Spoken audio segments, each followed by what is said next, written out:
Alcanzando el conocimiento, una herramienta vital. Bienvenidos a Alcanzando el Conocimiento. Nos encontramos con el doctor José Ramón López Portillo Romano. Él es pues un científico social que ha tenido una larga trayectoria en organismos como las Naciones Unidas y en otras partes, también el Centro de Mexicanos de Estudios en Oxford. Y bueno, pues hace poco tiempo ha sido nombrado como parte de los 10 expertos mundiales en la transición tecnológica y justamente ahora nos presenta su libro La Gran Transición, Retos y Oportunidades del Cambio Tecnológico Exponencial. Gracias, José Ramón, por estar con nosotros. Muchas gracias a ti por entrevistarme. José Ramón, platícanos. Tú has tenido una larga trayectoria en organismos internacionales. Ver el mundo desde el exterior es diferente a vivir aquí. Sí. ¿Cómo ves las cosas? Le di una ojeada a tu libro, no lo puedo leer todo, es la verdad extenso y apenas me enteré ayer de él, pero sin embargo hay muchas cosas que retomar. Tú propones en este libro, haces un recuento en dos partes. La primera es un poco con información básica y la segunda ya me parece que es cuando se ponen las cosas más interesantes, porque ya nos habla de todos los retos que está generando este cambio tecnológico. Ya hemos leído a Schwab del Foro Económico Mundial con la Cuarta Revolución, ya hemos visto todo lo que está pasando, pero también las consecuencias que se pueden tener si no se toman decisiones a tiempo. ¿Qué te lleva a escribir este libro?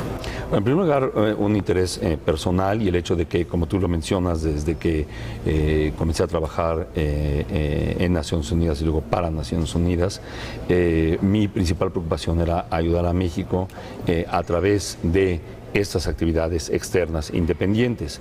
En la FAO, por ejemplo, uno de los programas por los que luché e inicié fue el del rescate de los recursos genéticos, en particular el de las plantas, del cual México tiene un enorme acervo. Y luego, más tarde en Oxford, a través de la cofundación del Centro de Estudios Mexicanos, y finalmente mi concentración en los temas del cambio tecnológico y sus implicaciones positivas y negativas para países de desarrollo intermedio como el país.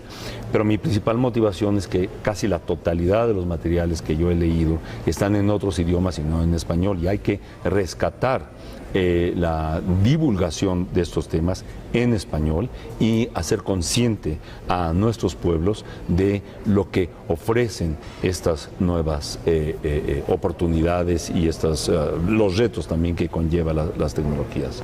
En la presentación de tu libro que me tocó estar, escuchaba por ejemplo a Carlos Elizondo Mayer Serra que decía, bueno, mientras estamos en un proceso electoral y afuera se discuten problemas del ciclo pasado, que todavía no tienen solución muchos de ellos, de pronto el mundo está cambiando terriblemente y esa es la parte es que vemos un México que tiene todavía debilidades, todavía, bueno, una desigualdad impresionante, pero que podría ser peor para los próximos años, pero ya por las tecnologías. O sea, hay paradigmas que ya funcionaron, de los que todavía estamos hablando, como el sindicalismo o algunas otras tipos de organizaciones, pero ahora ya está el outsourcing, están otras cosas, pero que tampoco están dando las respuestas al empleo, pues a esa estabilidad laboral que existía antes, tampoco.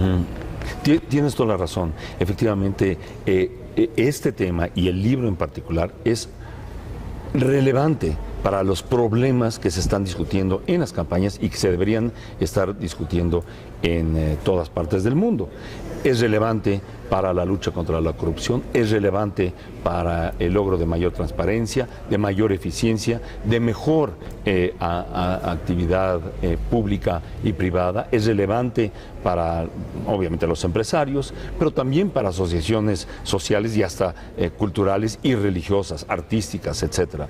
¿Por qué es relevante? Porque las tecnologías permean ahora la totalidad de las actividades humanas y la aplicación de muchas de ellas, por ejemplo, una digitalización inteligente. Yo subrayo inteligente, porque no nada más la conexión electrónica entre oficinas, sino una digitalización inteligente en donde podamos hacer uso de esa información para establecer las metas a las que podemos llegar, cuantificarlas y ver la medida de nuestro avance, hacer mucho más eficientes las oficinas públicas y privadas, lograr una mayor transparencia, una mayor divulgación de lo que hace cada quien y, por supuesto, una lucha en contra de la corrupción que permea la totalidad de nuestra sociedad, no nada más en el sector público, también en el privado y también en asociaciones civiles de diversa naturaleza. Estas tecnologías pueden ayudarnos a luchar en favor de esas soluciones que mi amigo Carlos Elizondo bien describió, decimonónicas. Decimonónicas. Después, bueno, tú dices, ¿no? Estas tecnologías exponenciales se están convirtiendo en uno de los poderes como más radicales. ¿Por qué? ¿Por qué dices esto? Porque las tecnologías, el costo de generar muchas de estas, se concentran en pocas manos. Y porque su aplicación y su desarrollo tiende naturalmente a que el mercado genere polos de poder, de concentración de soluciones, de aprovechamiento de las ventajas, dejando a una mayoría atrás. Y lo que queremos hacer, y lo que yo quiero hacer con este libro y con mi lucha dentro de Naciones Unidas, es orientar a que las tecnologías sirvan a los propósitos de la Agenda 2030. Los Objetivos de Desarrollo Sostenible, si los lees, quizá describen lo mejor de la humanidad, lo mejor que la humanidad quiere para sí misma en 2030. Y si enfocamos la acción y los efectos de esas tecnologías a esos objetivos, podemos alcanzarlos. Si no lo hacemos, entonces los efectos negativos de las mismas, particularmente la concentración del poder económico y del ingreso y de la riqueza en pocas manos, el desempleo, la falta de educación, podrían llevar a que nuestras sociedades se quiebren. ¿Por qué de pronto todas estas situaciones, y volvemos a estas discusiones decimonónicas, por qué de pronto pareciera que no están en el día a día de las agendas políticas, de las agendas, pues ya, de las agendas públicas, ya ni siquiera electorales, sino ya en los gobiernos? O sea, llegan y bueno, de pronto, vamos a poner el caso de este sexenio, había una gran expectación para que todo el país se convirtiera en un país completamente conectado. Finalmente los recortes presupuestales y lo amplio del territorio, las dificultades también que presentó la reforma de comunicaciones y todo esto, imposibilitaron las cosas. Y ese programa, por ejemplo, que era muy bueno, esa política pública, pues quedó limitada, ¿no? Entonces, siempre hay decisiones. Lo mismo pasa con el asunto de la ciencia y la tecnología. Se empezó con bombo y platillo los primeros 3 años y bueno, pues después todo para abajo, ¿no? Sí, efectivamente, parecería que hay un enorme distanciamiento y hasta una diferencia frívola, ¿verdad?, entre las tecnologías y todas esas cosas que parecen muy modernas y los problemas de la realidad diaria.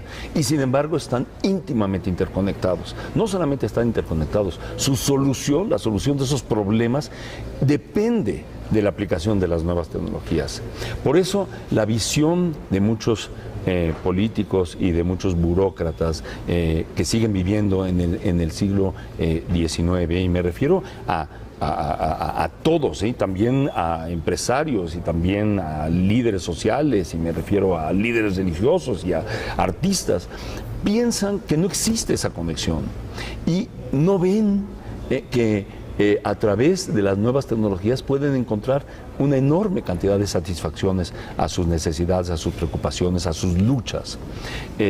Y es entonces la ignorancia que prevalece y la falta de conocimiento respecto de lo que están haciendo estas tecnologías en otras partes, lo que los mantiene distanciados y por los cuales no le dan las prioridades que llevaron a que no se concluyeran estos programas que estuvieron muy bien concebidos y que ofrecían y prometían mucho. El problema hoy es que como las tecnologías avanzan cada vez más rápido, este próximo gobierno tiene que montarse en el aprovechamiento de las mismas y en capacitar a su población en las mismas, porque si se nos va el tren, muy probablemente vamos a crear los problemas que justamente queremos resolver y exacerbarlos de una manera quizás irremediable. Quiero nada más terminar diciendo que la gran mayoría de los países de nuestra región están conscientes de eso y todos entusiastamente están luchando por una digitalización inteligente, por la introducción de soluciones, inclusive por la aplicación de esquemas como el de la inteligencia artificial para ver qué tanto están avanzando hacia las metas del desarrollo sostenible. ¿Y México en esa parte cómo ha estado? Bueno, ha hecho un gran esfuerzo el CONACYT, ha hecho un gran esfuerzo otras instituciones, pero lamentablemente, como tú dices, los recortes presupuestales y la falta de interés nos han relegado a una posición de debilidad institucional, de debilidad empresarial y de un clima de innovación muy pobre. Piensa en el gran interés que tiene la juventud por estas cosas. Los jóvenes, yo lo digo 1.000.000 de veces, los jóvenes, yo me voy al centro, los jóvenes que saben hackear, que saben crear programas, etcétera. ¿Por qué no les damos la base institucional, financiera y de estímulos para que ellos puedan convertirse en nuevos startups, en nuevas empresas? La gran mayoría de las empresas mexicanas, el 95% de los 4.2 millones de empresas son micro. Muchas de las nuevas fracasan, la gran mayoría, el 75% fracasan, como en otras partes del mundo, y no sé que somos en particulares en esto, pero yo creo que el Estado, no el gobierno nada más, cuando digo el Estado comprende a la sociedad civil, comprende el marco normativo, etcétera. El Estado tiene que hacer un esfuerzo extraordinario para generar la infraestructura y los incentivos para que la iniciativa privada encuentre oportunidades de inversión y la sociedad civil en general, estímulo para la innovación. No la gran innovación, la concreta, a mi pueblo, a mi comunidad, a mis intereses. Ahí no hay soluciones tecnológicas que van a venir de Estados Unidos, esas las tenemos que crear nosotros. Y el Estado tiene un papel enorme que crear en ese sentido. Los mexicanos somos quizás de los pueblos más creativos que existen en el mundo, por necesidad. Como se dice, con un chicle resolvemos, o por lo menos resolvíamos el problema del motor. ¿Por qué no hacerlo de manera organizada? Ese es un paso que el próximo gobierno debe hacer. Y de esa manera vamos a conseguir que los problemas decimonónicos que tú decías, los de la corrupción y los de la transparencia y los de la desigualdad, empecemos a resolverlos. Depende de nosotros. También en la segunda parte hablas de los optimistas y los pesimistas y bueno, tú dijiste que eras un optimista ayer. Y otra pregunta también antes de esta, dijiste que las economías están manejando las cosas diferentes. Por ejemplo, las asociaciones, las empresas de información, que son estas grandes entes que están capitalizando todo, son, por ejemplo, en Estados Unidos privadas, en Europa está cambiando el modelo, en China son público-privadas, pero ahí, ¿cómo es que afecta? Bueno, el problema para países como México es que nosotros importamos de afuera las soluciones. Pero hay que pensar que las soluciones que estamos importando son soluciones para otras realidades, no la nuestra. ¿Cómo sabemos que el sistema de digitalización que va a comprar la empresa X es adecuado para sus necesidades? La empresa X va a tratar de venderle su producto, a pesar de que la empresa que lo necesita no requiere de esas soluciones, requiere de otras soluciones. Y después de que invierte y se arriesga y se esfuerza, termina con algo que no le rindió las metas de productividad que quería. Y muchas veces hasta quiebran como consecuencia de esas. Y viendo el ejemplo, otras empresas no quieren arriesgarse, obviamente. Tenemos que adaptar lo que absorbemos de tecnología de afuera y también innovar nuestras propias soluciones. Entonces, cuando hablamos de lo que está haciendo China, de lo que está haciendo Estados Unidos, de lo que está haciendo Europa en materia de las tecnologías de punta, hay que considerarlas y hay que absorberlas, pero hay que absorberlas de manera útil y sobre todo viendo qué es lo que queremos con ellas. ¿Queremos que aumente la productividad? ¿Cómo queremos que aumente la productividad?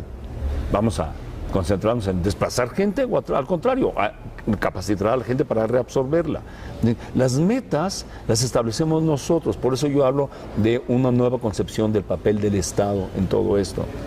Porque el mercado no puede resolver esos problemas. El mercado es un mecanismo para calcular precios de las transacciones que se realiza la sociedad. Y el Estado no debería intervenir en el establecimiento de este precio. Pero el mercado no sabe del bien y del mal, de la justicia o la injusticia. Es indiferente a eso. Eso lo tenemos que establecer de afuera. Necesitamos de ser ente regulador. Tenemos que ser ente regulador y ente propiciador también. Por ejemplo, Internet. La mayor parte del país no tiene Internet de calidad o no tiene Internet para nada. La gente que lo usa no está letrada en su utilización máxima.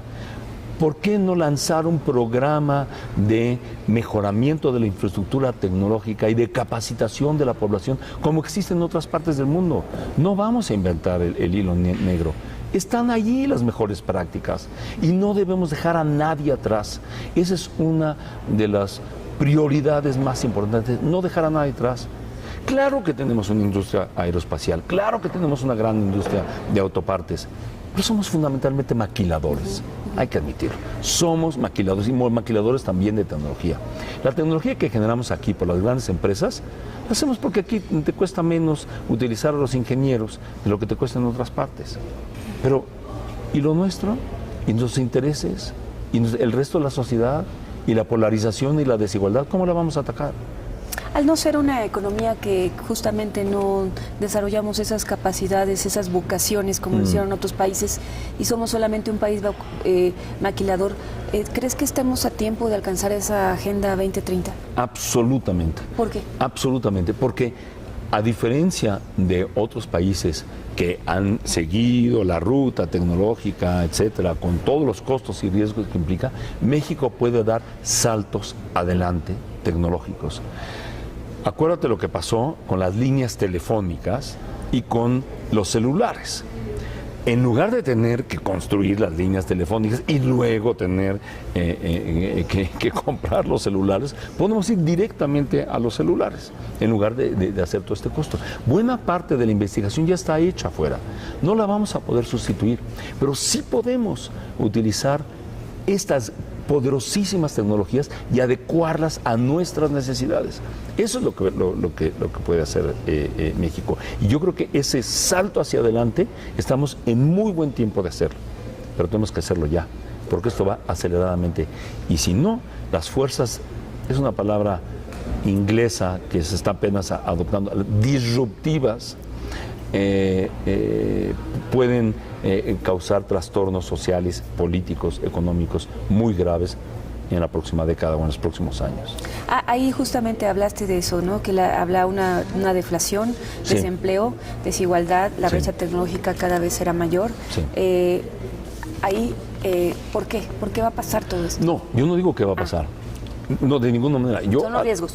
Exactamente, son los riesgos, pero hay que estar consciente de los riesgos. Es decir, yo no creo que el futuro está predicho, previsto, ni que nadie lo pueda cambiar. No, perdón, que nadie lo pueda prever, ¿no? Lo que sí podemos hacer es identificar los futuros que no queremos y luchar por los que sí queremos.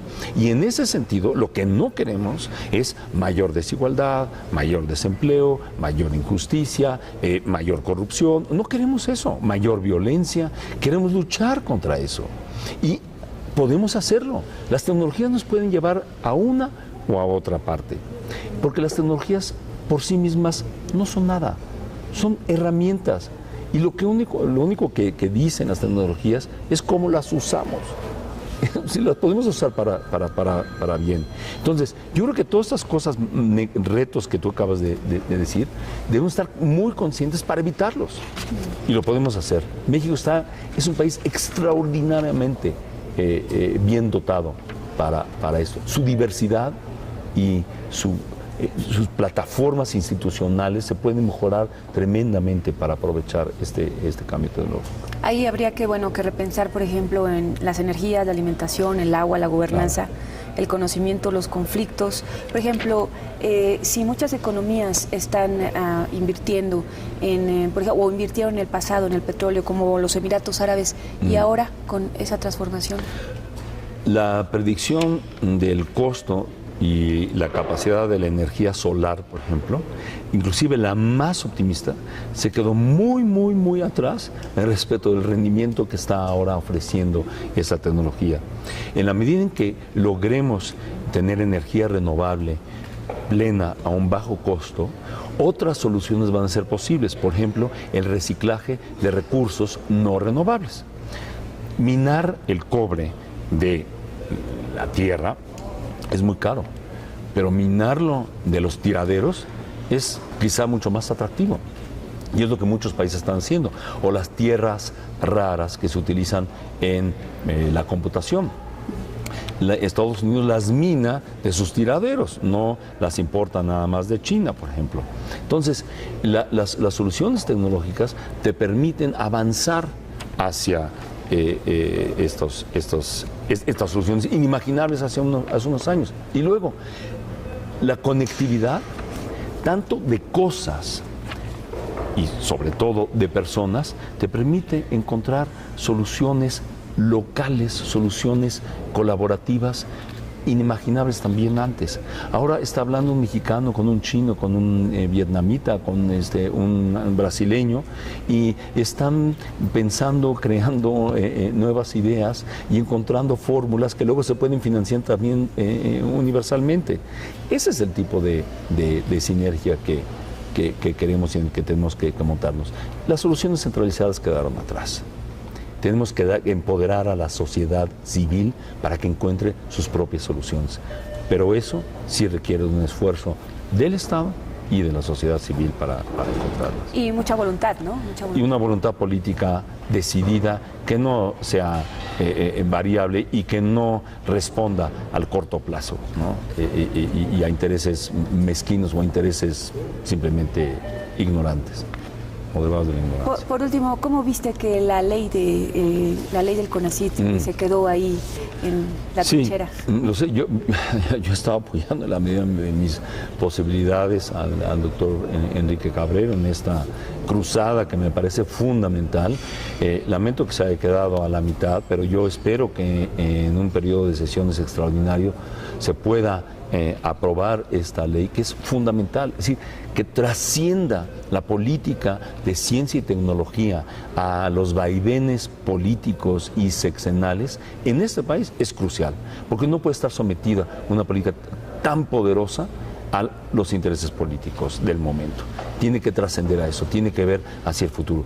Y si tú lees mi libro, justamente el poder de las tecnologías, te hace sentir que tenemos que hacerlo tan autónomamente como la política monetaria del país. Es decir, una especie de Banco de México, pero aplicado a la ciencia y la tecnología. De tecnologías, ¿no? Sí, enfocado en la educación, eso sí.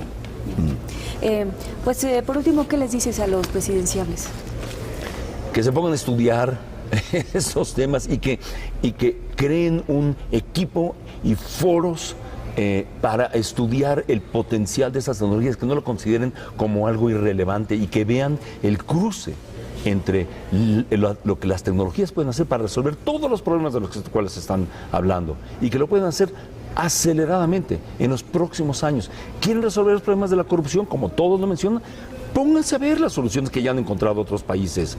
¿Quieren generar gran transparencia en la obra pública? Pónganse a ver lo que están haciendo otros países. ¿Quieren que la gente mejore su productividad, trabaje, encuentre soluciones? Pónganse a ver qué infraestructura tecnológica deben crear. No vean hacia atrás, las soluciones están atrás. Las soluciones están adelante, en crear una nueva gobernanza, nuevo marco normativo y nueva infraestructura y estímulos para que la sociedad toda se monte en esta nueva ola tecnológica. Muchas gracias. Gracias, Titi. Pues le recomendamos La Gran Transición, Retos y Oportunidades del Cambio Tecnológico Exponencial de José Ramón López Portillo Romano. Gracias a todos ustedes por estar con nosotros aquí en Alcanzando el Conocimiento, una herramienta vital. Muchísimas gracias. Alcanzando el conocimiento, una herramienta vital.